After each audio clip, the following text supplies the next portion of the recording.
right, we're live. Hello, everybody. Hi, how are you doing today? I am Beverly Jones Durr. I am your mindset shifter and your clarity ninja. And today is day 3 of our Goal Inspired Living Challenge. Our topic today, love and relationships. Yes, it's going to be a good one. But let me just get rid of some housekeeping stuff. You know, housekeeping has to be done on a regular basis, okay? So one of the things I want you to do is share this out with your friends. Make sure you let them know that you have stumbled upon some gold. And then, if you're tuning in live, drop a hello in the block and let us know where you're coming from. And you can also ask questions by writing in the comment block. We're going to be on for 30 minutes, but there's going to be time for you to ask some questions. So, Goal Inspired Living Challenge. Well, let me tell you, for you who have not done it before, this is an 8-day challenge that Kenya Halliburton and I created based off of our Goal Inspired Living program. The Goal Inspired Living program is a program that transforms your life into a life that you feel like getting to happily. Happily, y'all. I know some of y'all ain't feeling that, but that's okay. You will later. This 8-day challenge is going to be taking advantage of the 8 sections of the Wheel of Life. And if you don't know about the Wheel of Life, let me tell you about it. The Wheel of Life is that first step that we do that helps you to figure out where you are right now. Because if you know where you are right now, you can create a strategy to get to where you want to go. And who doesn't want to do that, right? Okay, so for the next few days, we're going to be having conversations with some experts in each of these areas on the Wheel of Life. And today, we are fortunate enough to have Miss Deidra Willis, who is going to be talking to us about love and relationships. How you doing, Deidra? I'm doing fine. How are you?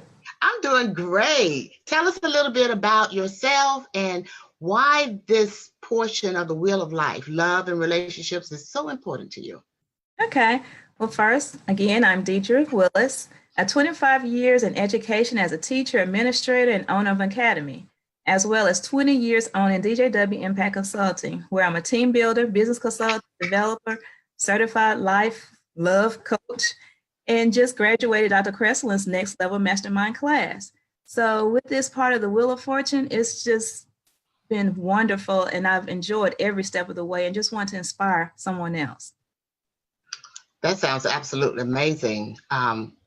What kind of mindset do we all need to have when it comes to love and relationships so that we don't fall prey to loneliness and neglect? Okay, why the area of love? It goes back, thinking about Dr. Ruth. You remember Dr. Ruth a long time ago? Girl, I remember her. Yes, I remember sitting in my mama's door listening and not supposed to be listening to the late night talk shows. But, you know, it just goes back to relate. But the mindset, one thing I like to think about, and I encourage my others, is think about 1 Corinthians 13, 4-5. It says, love is patient. Love is kind. It does not envy. It does not boast. It is not proud. It does not dishonor others. It is not self-seeking. It is not easily angered. It keeps no record of wrongs. So when you think about it, you got to think about that. Question yourself. Look at the man in the mirror. Yes. Ask those questions. Keep that in back of your mind. And that has helped me a lot, and as well as some of my clients. So basically, it's important that we understand what love is supposed to be, because sometimes people have different definitions based on their own perceptions and the things they've experienced in their lives. So correct. Understanding love is like a criteria. Mm-hmm. Okay. How can we improve this area in our life if we are in a difficult relationship or a loveless relationship? Okay, well, let's think about, first we'll say get our mindset together. Mm-hmm. Our attitudes toward our marriage, that relationship. What's your attitude? How do your mindset mesh? Meaning, how do you work together? How does it come together? Think about your well-being. A relationship can only be as healthy as the two people in it, psychologically, emotionally, spiritual health of each person, as well as any caution flags needed to be explored. Next, think about the context. one, not only marries another person, but you're marrying everything, every circumstance, their baggage. I'm talking about social support, financial picture, family origin, second marriages, and blended families can also be addressed. Yeah. The dynamics. I think sometimes people forget that you're that person in front of you. You say you love so much. He or she comes with baggage and family. Yes. And family. And family. Yes. So when I think about relationships and love, what about the relationship you have with yourself?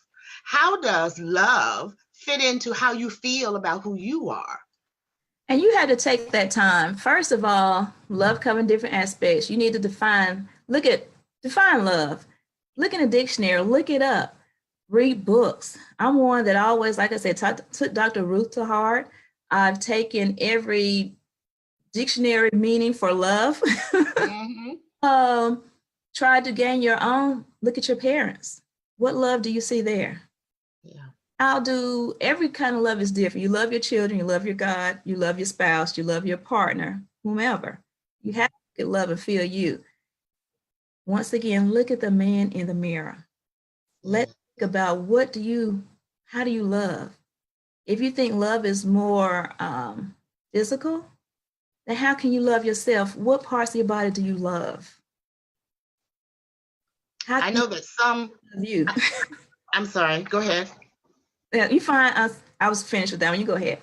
I know that some people who are having difficulty in their love relationships have a tendency to throw all of their energy into other things. Can you talk a little bit about how that can be detrimental? Yes. That could be detrimental in so many ways, because if you don't have that mindset, if you understand how to love or how to be loved, and how to treat others and how you want to be treated, first you need to think about love yourself. Got to love yourself. You can't love yourself first, you can't love anybody else. Yeah. So being detrimental, just jumping in without thinking, not knowing that person's true ambition. So you got to think about it all. And sometimes you just have to we meditate every morning or night. You usually take time for your meditation. After meditation, think about yourself. What do you want in life? Dr. Kreslin always had us talk about our goals and our mission. What do we inspire? So with this wheel, with that love relationship, that's something we don't think about first until maybe after you're married. Yes, unfortunately. And then you were supposed to live, learn, and do better. Live, learn, and do better. That is so true. Okay, so what kind of things can we do to bring love into our own life, whether we're in a relationship with someone or not? Okay.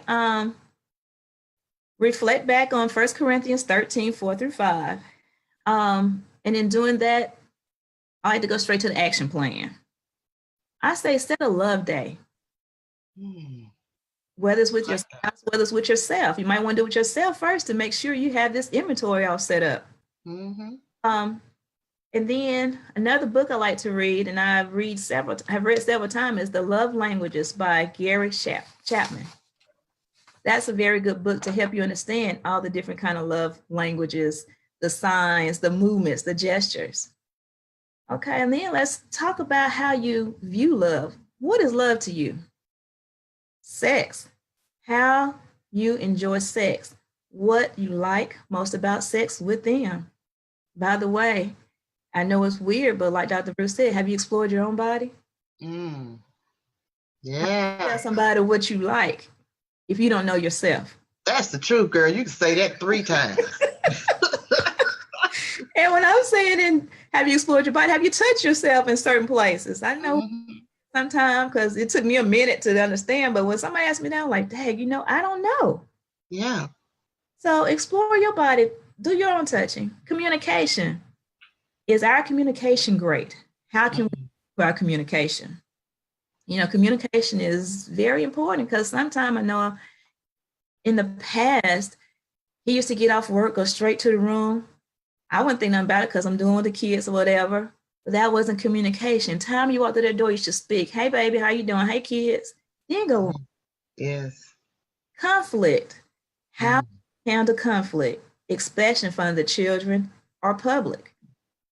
And right now is a good time because we're watching Love and Marriage in Huntsville, Alabama. Everybody, is watching. Hello. Yes, we are. We on the map. Yes.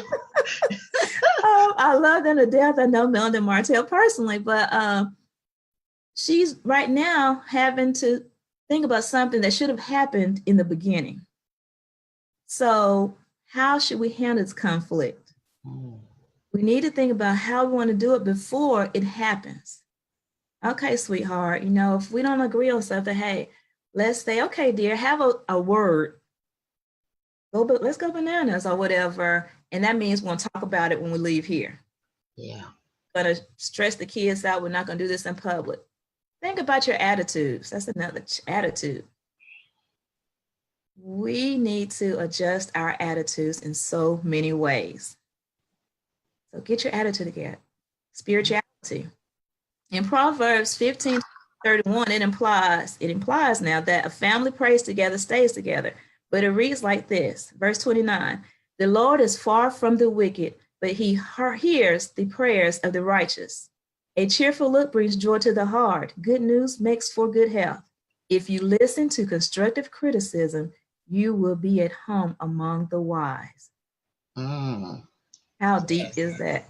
That's some deep, girl. That right there is all the truth too.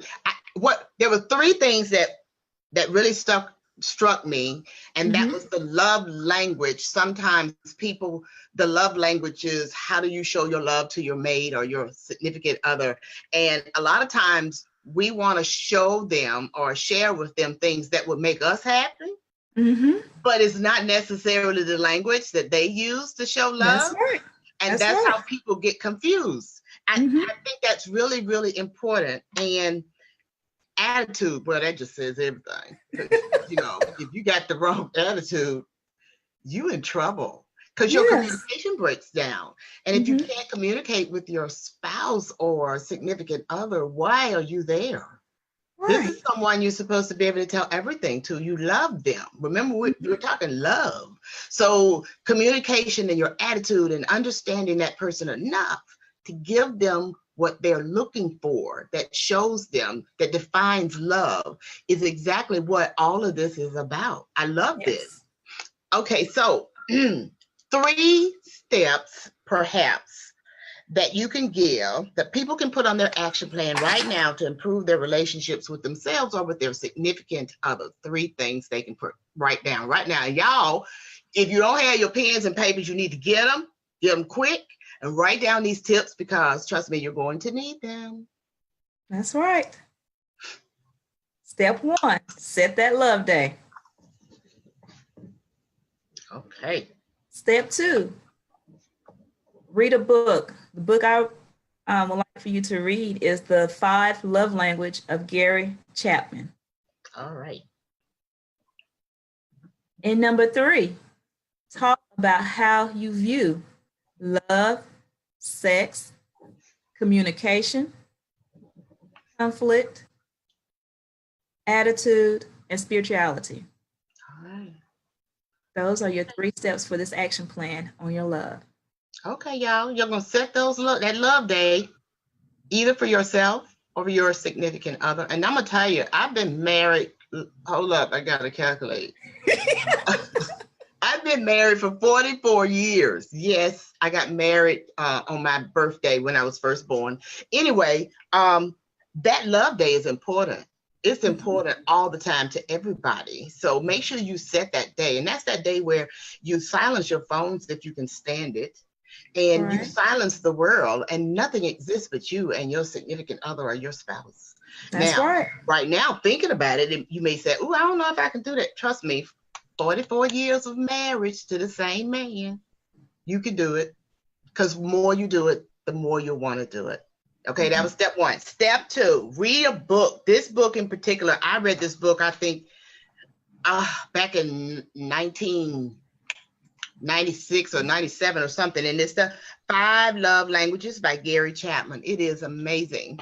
You really should read it. And then when you finish reading it, you need to talk to your significant other and find out which of the languages fits them the most. Don't decide on your own, because you're not going to be able to do that. And then the third one is talking. You're supposed to talking to your mate about everything, how you feel during sex. Yes, we did say the word sex, y'all. Come on. It's a part of it. How you feel during sex, how you feel when you're upset, every little thing you should be able to talk to them about. Attitude, how you're going to do your conflicts, how you're going to raise your children. You should be talking all the time to that person, because it's the best way in the world to understand each other. So now you got your 3 steps, and I know that they are fabulous steps. So let's see. Ooh, okay, we got some questions. Okay. What if you never had a good example of love? That's a good one, girl. I'm gonna let you answer that. We've all read fairy tales. We've all had some example of love somewhere, but if you haven't experienced it, find your definition of love. What's true to you? What do you want in a relationship? And that will kind of help you clear up what is love to you. Yeah, yeah. And maybe you've seen it but didn't know you saw it. Right. Once you get that definition, you could re-examine all those other things you're wondering if that's love, and you may get a better picture. Remember, perception is everything. What about this one? What is your love language, Dr. Deidra? I'm still trying to narrow that one down. But just showing the pathways of love, being open. And like I said, several steps that I had to actually go through myself because of the fact that I was always doing what they wanted. Yes. And not, making sure they were taken care of, but I wasn't taking care of my needs. So I still felt that loneliness. Yeah. I had to go back and rethink and look in the mirror, what do I want? So, yeah, I guess you can really get lost in the relationship. Right. Forget about your own needs by trying to support everyone else's. I think women are unfortunately pretty good at that, because that's right. all the time. And I suppose that's what makes it easier. Mm-hmm. Yeah. Okay. So if my relationship feels loveless, how can I still be happy in spite of it?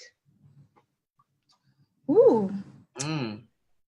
That's kind of, how can you feel happy? You're not going to feel happy until you both mesh. You're going to have to come together.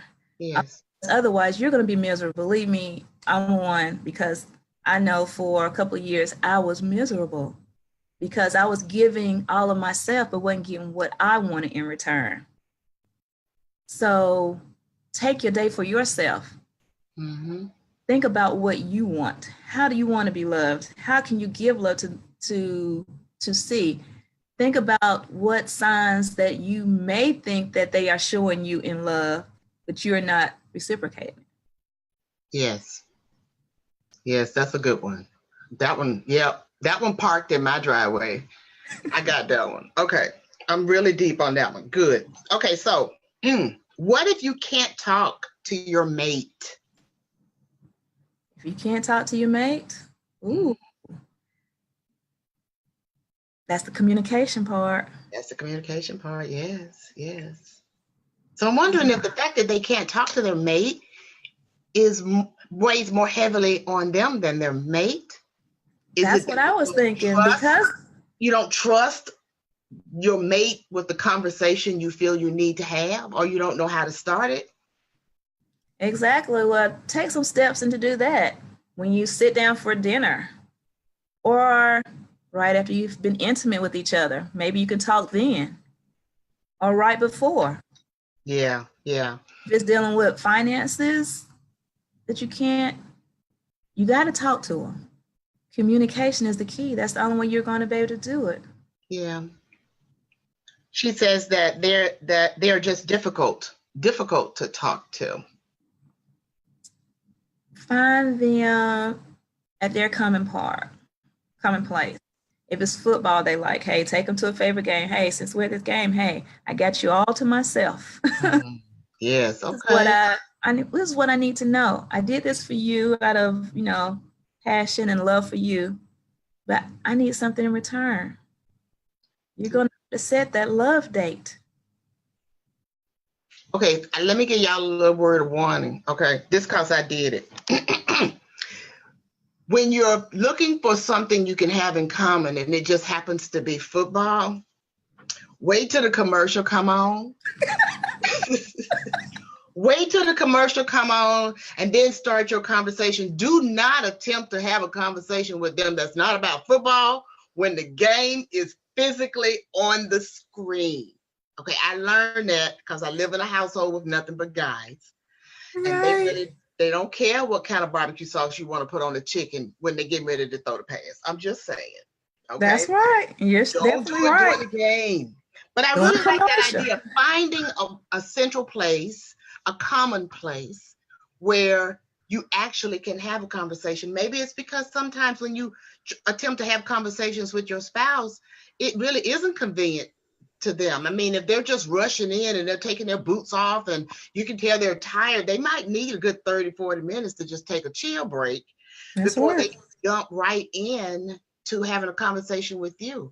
I know I need at least a 30-minute transitional period before I start dealing with conversations about the household. And when I had kids at home, because they're all grown and gone, but all about my kid problems, I just like, stop. I just got out the car. Mm-hmm. And I can't deal with you right now. Perhaps that's the issue that they're having, and you're just gonna have to find get the book and start reading the love languages. That's right. It's gonna give you some clues of when you can approach this individual for a conversation, because it's gonna describe your husband in there, and you'll have more opportunities to have that conversation with your husband. That's my 2-cent word, but remember the football thing, y'all, for real, cause I don't want to see y'all on TV. Right, because you're going to think about, that's right. You're looking for words of affirmation. That's right. Yes. You're looking for acts of service. Mm-hmm. Okay, so one more question I want to ask, and it doesn't have anything in particular to do with the love language, but let's say is it possible for a person's love language to change over time? In other words, what my spouse enjoyed and liked and accepted as his language when we were married 5 years changed all of a sudden at like year 15. And here I was paying him in his dividends the old way, not realizing he had switched up on me. So is that possible? And then what happens when that happens? I think it's possible. But at the same time, you got to make sure you're attuned. Are you keeping up? Yeah. Doing your part. Yeah. And what, back to love and marriage. If you have not been sexually active with your mate, unless it was due to you being sick or whatever, that's time to question, okay, what's going on? Am I not attractive anymore? Mm-hmm. You're out there doing something you ain't supposed to be doing. Mm-hmm. You got to reel them back in some kind of way. Yeah. So pay attention to every sign and just think. Don't overthink it, but still pay attention.